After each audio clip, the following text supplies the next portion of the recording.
அண்ணா என்னாவது பேசு நீ. எங்க இம்ம மாதிரி முண்டாத இருப்புற நீ.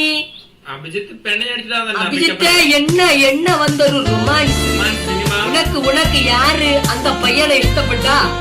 வேணுமா உனக்கு கொச்சு தந்தூர வேணுமா? கோல்களி கோல்களி கோல்களியே ஒரு பாட்டு பாடு ப்ரோ. தமிழ் வேணுமா மலையாளம் வேணுமா? பிலால் ப்ரோ உனக்கு ஏது பாட்டு வேணும் சொல்லு தம்பி சொல்லு. என்ன பாட்டு வேணும் உனக்கு? Malayalam okay bro. மலையாளத்துல எனக்கு ரொம்ப ஃபேவரேட்டான ஒரு பாட்டு நான் பாட போறேன்.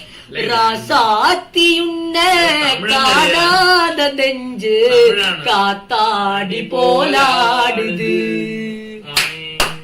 ராசாத்தியுன்ன காணாத நெஞ்சு காத்தாடி போலாடுது. இது தமிழ்.